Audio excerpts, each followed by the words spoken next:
Welcome back to my channel with another video. आज का हमारा वीडियो बहुत इंपॉर्टेंट होने वाला है क्योंकि इस वीडियो में हम जो ट्रेडिंग हैबिट जो बुक है, एक ट्रेडिंग ट्रेडिंग के लिए बहुत अच्छी बुक है जो हिस्ट्री बंस एंड हॉली बंस सर ने लिखी हुई है।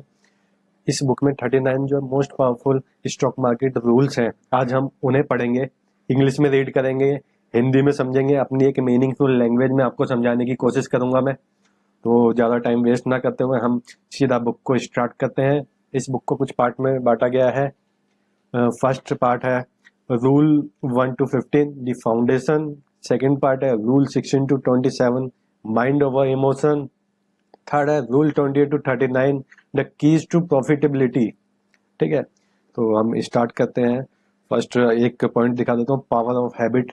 ये पावर ऑफ हैबिट क्यों सर ने बोला, क्यों यूज किया, इसमें सिर्फ एक लाइन आपको पढ़ के समझाऊंगा, होपफुली आपको समझ में आ जाएगा। The right trading behavior start as rules and involve into habits। एक अच्छा ट्रेडिंग बिहेवियर आपकी हैबिट में होना चाहिए।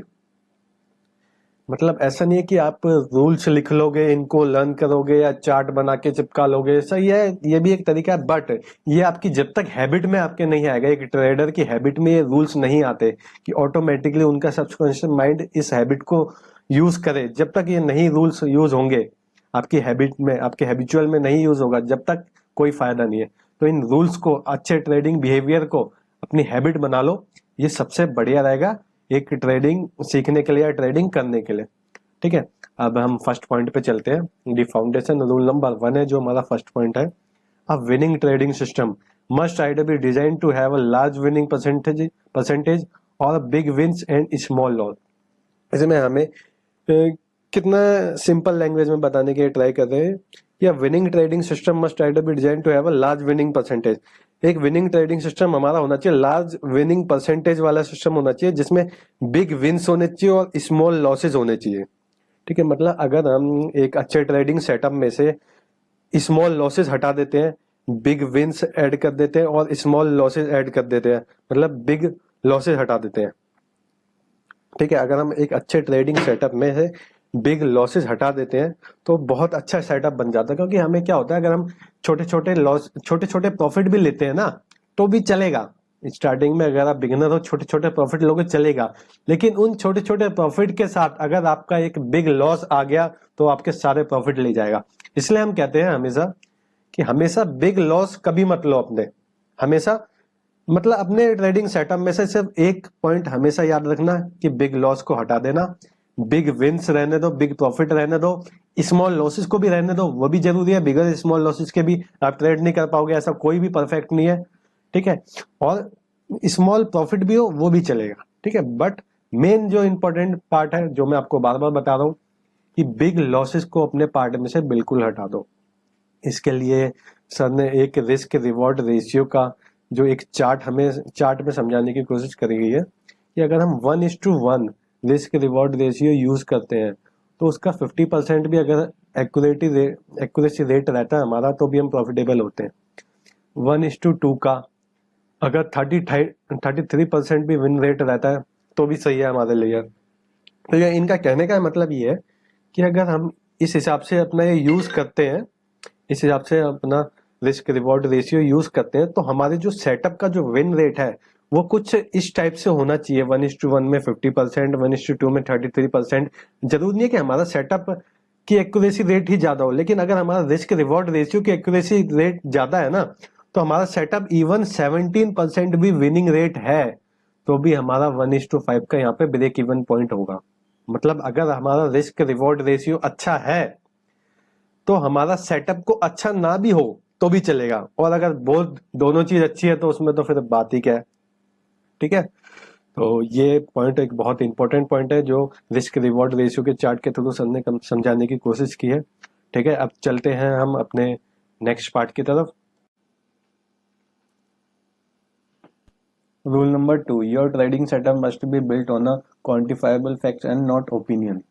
आपका जो ट्रेडिंग सेटअप है वो हमेशा आपकी जो मतलब आपकी जो टेक्निकल सिग्नल्स हैं, मतलब जिनके जो फैक्ट बेस्ड सिग्नल्स हैं, हमेशा उनके बेस पे होना चाहिए।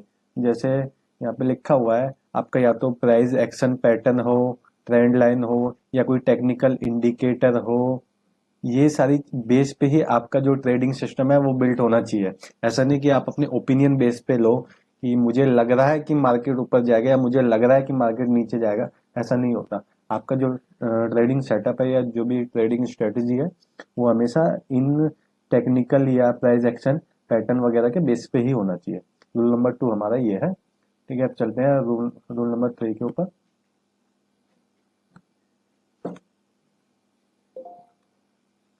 Rule number 3, look for low risk high reward and high probability setup. हमेशा हमारा जो सेटअप होना चाहिए उसमें लो रिस्क होना चाहिए, हाई रिवॉर्ड होना चाहिए, और जो सेटअप है उसका प्रॉफिटेबिलिटी मींस एक्यूरेसी, एक्यूरेसी जो परसेंटेज होना चाहिए वो अच्छा ही होना चाहिए हमेशा। ऐसा नहीं कि हमारा जो सेटअप हो उसमें हमारा रिस्क भी बराबर हो, रिवॉर्ड भी बराबर हो, और हो सकता है कि सेटअप भी हमारा 50-50 वर्क करे, तो ऐसा नहीं होना चाहिए। हमेशा हमारा जो सेटअप हो रिस्क कम हो, रिवॉर्ड ज्यादा हो, प्रॉफिट ज्यादा हो, और सेटअप की एक्यूरेसी रेट भी अच्छा होना चाहिए। ठीक है। Number 4, the answer to the question what's the trend is the question what's your time frame, Richard Weissman. अगर आपको अपना ट्रेंड जानना है तो सबसे पहले आपको अपना टाइम फ्रेम डिसाइड करना पड़ेगा कि आप कौन से टाइम फ्रेम में अपना ट्रेंड देख रहे हो। वो आपका वन डे के टाइम फ्रेम में अलग हो सकता है, आवर्ली टाइम फ्रेम में अलग हो सकता है, 5 मिनट के टाइम फ्रेम में अलग होता है। मतलब जो भी है, आपको अपना ट्रेंड जानना है ना, तो अलग अलग टाइम फ्रेम के हिसाब से अलग अलग आपका ट्रेंड होता है। ठीक है, अब हम चलते हैं rule number 4। Rule number 4, start with the weekly price chart to establish the long term trend and then work down through the daily and hourly chart to trade in the direction of that trend. The odds are better if you are trading in the direction for long term trend. अगर आपको chart analysis अगर आप start करते हो तो सबसे पहला जो स्टेप आता है चार्ट एनालिसिस में, उसमें यही आता है कि आपको वीकली टाइम फ्रेम से स्टार्ट करना चाहिए। फर्स्ट आप वीकली टाइम फ्रेम को समझना स्टार्ट करो, देन डेली टाइम फ्रेम, फिर आवरली पे आओ, फिर अगर आप इंटरडे में आ रहे हो तो 15 मिनट या 5 मिनट की कैंडल को समझो। तो जो भी आपका टाइम फ्रेम है, ऐसा नहीं है कि आप सीधा 5 मिनट से स्टार्ट करोगे समझना, 5 मिनट से 15 मिनट फिर आवरली फिर डेली टाइम फ्रेम पे आओ, नहीं। सबसे पहले आपको स्टार्ट करना है वीकली से, मतलब बड़े से छोटे टाइम फ्रेम में आना है, जब वो आपको बेटर समझ में आएगा। ठीक है। Rule number 6, the more times a support or a resistance level is tested, the greater the odds that it will be broken.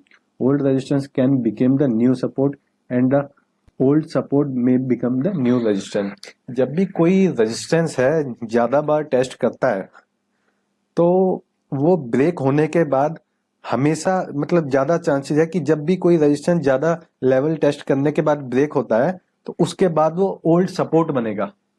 ठीक है, उसके बाद वो न्यू सपोर्ट बनेगा, जो हमारा ओल्ड रेजिस्टेंस होगा वो न्यू सपोर्ट बन जाएगा। सेम इसी तरह वाइस वर्सा है कि अगर हमारा कोई ओल्ड सपोर्ट है और वो ब्रेक होता है लेवल टेस्टेड करने के बाद, तो वो हमारा न्यू रेजिस्टेंस बन जाएगा। सेम है। नेक्स्ट जो हमारा रूल है, rule number 7, moving average can quantify trends and create signal for entries exit and trailing stop loss. ठीक है, मूविंग एवरेज हमारा एक बहुत अच्छा ट्रेंड पता करने के लिए बताया गया है इसमें कि मूविंग एवरेज का जो यूज होता है वो बहुत अच्छा है। आप 5 डेज का मूविंग एवरेज यूज कर सकते हो, 200 मूविंग एवरेज यूज कर सकते हो, डेली टाइम फ्रेम में 10 का और 20 का मूविंग एवरेज यूज कर सकते हो। मूविंग एवरेज आपको ट्रेंड जानने के लिए बहुत अच्छा बताया गया है इसमें। इससे क्या है कि आपकी सही एंट्री, सही एग्जिट और आपका सही stop loss moving average decide करता है।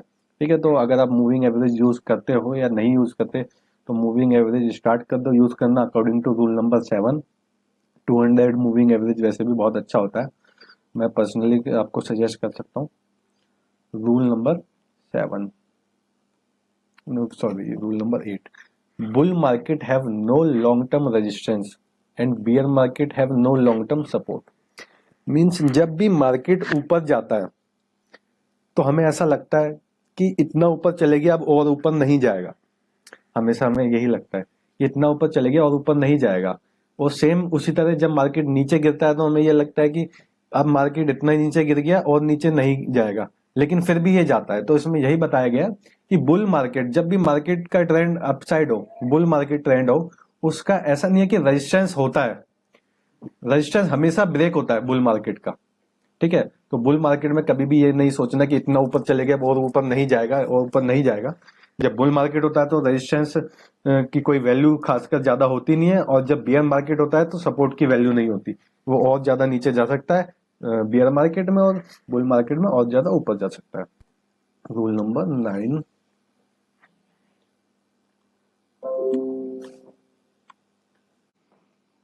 rule number 9, the larger the market gaps, the greater the odds of continuation and a trend।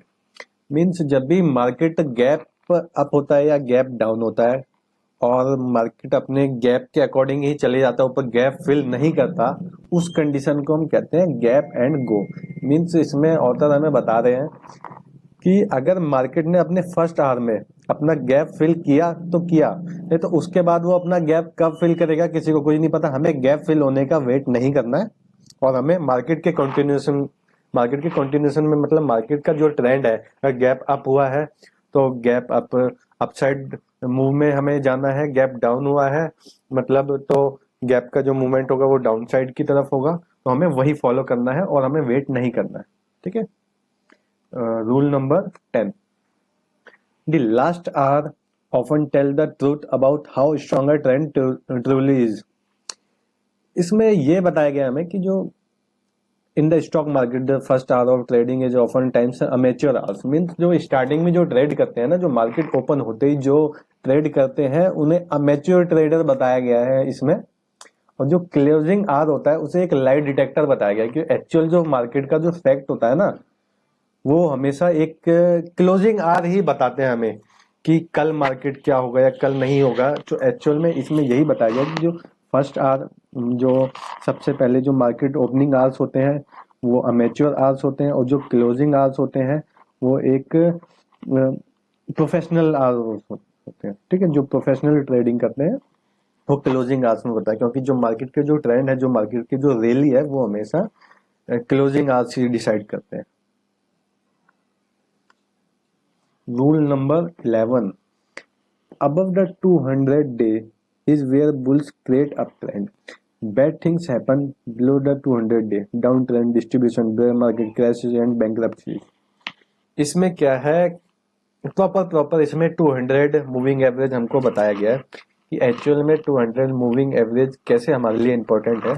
जब भी 200 मूविंग एवरेज क्रॉस करता है मार्केट, तो वो हमारे लिए एक सिग्नल है अप ट्रेंड का, ठीक है। और जब भी 200 मूविंग एवरेज क्रॉस करता है डाउन साइड, तो वो हमारे लिए सिग्नल है डाउन ट्रेंड का, मार्केट क्रैश का, बियर मार्केट का, ठीक है। तो इसमें स्पेशल सिर्फ 200 मूविंग एवरेज को बहुत ज्यादा इंपॉर्टेंस दी गई है, तो काफी हद तक ये सही ही होगा, क्योंकि अगर ये बताया गया है और मैं भी पर्सनली यूज करता हूँ तो ये सही ही है। तो 200 मूविंग एवरेज की इंपॉर्टेंस इसी वजह से ज्यादा भी है।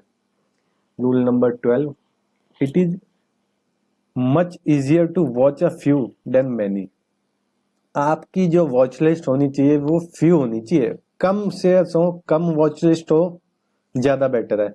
आप अपनी वॉच लिस्ट को वाइड रखोगे कोई फायदा नहीं है, आप सब पे बराबर ध्यान नहीं दे पाओगे। आप कम वॉच लिस्ट रखो, लेकिन उन पे आपकी नजर बिल्कुल ऐसी होनी चाहिए कि उन पे से आपका कोई भी सेटअप मिस नहीं होना चाहिए, कोई भी एंट्री आपकी मिस नहीं होनी चाहिए। इसलिए कुछ शेयर्स देखो, कुछ वॉच लिस्ट ऐड करो जिसमें कम शेयर्स हो, बट उनको आप अच्छी तरीके से देखो। ऐसा नहीं है कि ज्यादा वॉच लिस्ट बना लो, शेयर्स ज्यादा बना लो और आप किसी को भी ध्यान ना दे पाओ ढंग से, तो वो भी सही नहीं है। इसलिए हमारा ये 12 पॉइंट कवर करता है। 13 point, trends never turn on a dime, reversal built slowly, the first sharp dip always find a buyer and the first sharp rise always find a seller. इसमें हमें यह बताया गया है जो भी हमारा फर्स्ट शार्प डिप होती है वो कब मिलती है हमें, ठीक है। तो क्या है, इसमें बताया गया जब भी हमारा फर्स्ट शार्प डिप आएगी और उसमें हमेशा बायर्स हमेशा एक्टिव हो जाएंगे। मीन्स आपको बताता हूँ, जैसे मार्केट डाउन जाता है, क्रैश मिलता है हमें ना, तो जो अच्छे इन्वेस्टर्स होते हैं वो हमेशा, उनके लिए एक अपॉर्चुनिटी क्रिएट होती है बायर्स के लिए, कि अब वो क्रिएट कर सकते हैं, अपनी पोजीशन क्रिएट कर सकते हैं बाइंग साइड में, क्योंकि अब एक अच्छा मोमेंटम अपसाइड आएगा। और वो वेट करते हैं, क्योंकि हमेशा जो डीप होते हैं, मार्केट डीप्स होते हैं, वो हमेशा बाइंग के लिए ही होते हैं। ठीक उसी तरह से जब भी मार्केट ऊपर की तरफ जाता है, तो सेलर्स को अच्छी मूव मिलती है कि अब मार्केट डाउन आएगा, ठीक है। तो वही इसमें बताया गया है कि मार्केट डिप्स के लिए हमें हमेशा मार्केट जब भी नीचे जाएगा, जब हमें मिलेगा बायर्स के लिए, बायर्स ज़्यादा हो जाते हैं, और जब भी मार्केट ऊपर जाएगा तो सेलर्स एक्टिव हो जाते हैं, ठीक है। जिगजैग पैटर्न टाइप में है कुछ। Rule number 14, successful trading is about consistently doing the difficult things so often that it become second nature. Means अगर आपका ट्रेडिंग में अगर आपको कोई भी ऐसी चीज़ परेशान कर रही है जो आपको मुश्किल लगता है कि मैं ट्रेड नहीं ले पा रहा, या मेरे को कोई इजीली सेटअप नहीं मिल पा रहा, या मैं अपने फियर को कम नहीं कर पा रहा, या मेरा ग्रेड ज़्यादा आ रहा है, तो इसमें सिंपल लैंग्वेज में बताया गया है कि जो भी आपको मुश्किल लगे ना उसको आप बार बार करो। जो भी आपको सबसे मुश्किल चीज़ लग रही है उसको आप बार बार करो। इससे क्या होगा कि वो आपका एक सेकंड नेचर बन जाएगा, और जब वो आपका नेचर बन जाएगा तो आपको वो मुश्किल लगना बंद हो जाएगा, और आपकी ट्रेडिंग में वो चीज़ बहुत अच्छे से हेल्प करेगी, ठीक है। नेक्स्ट पॉइंट है हमारा 14 point, the best trades works almost right away. इसमें बताया गया है कि जो भी हमारी बेस्ट ट्रेड्स होती है ना वो तुरंत वर्क करती है। मीन्स कैसे, एग्जांपल मैं आपको देता हूँ कि आपने ट्रेड लिया 100 में, कोई भी शेयर बाय किया या कोई भी ट्रेड लिया 100 रुपीज़ में, आपने स्टॉप लॉस लगाया 90 का, और आपके बाय करते ही वो ट्रेड आपके टारगेट के पास आ गई या टारगेट अचीव हो गया, वो एक बेस्ट ट्रेड मानी जाती है। इसमें क्या कि आपके लॉ आपका एसएल के पास भी नहीं गई, आपको उसने ट्रेड ने वेट भी नहीं कराया, और ऐसा भी नहीं है कि आपका टारगेट अचीव होने में भी समय लगा। तो हमेशा एक अच्छी ट्रेड वही होती है जो तुरंत अचीव हो, जो तुरंत हो। तो वही चीज इसमें बताई गई है रूल नंबर 15 में, the best trade work almost right away. हमेशा अच्छी ट्रेड वही होगी जो तुरंत वर्क करे, तुरंत अपना रिजल्ट दिखाए। Thank you guys. हमारा इस वीडियो का फर्स्ट पार्ट जो है यहीं पे कवर होता है दी फाउंडेशन 15 रूल्स के साथ। अब जो हमारा जो सेकंड पार्ट है वो मैं बनाऊंगा, जिसमें आगे का पार्ट होगा, आगे 2 पार्ट और आएंगे इस वीडियो के। तो प्लीज़ अच्छा लगे तो लाइक करना, नहीं तो मत करना, कोई बात नहीं।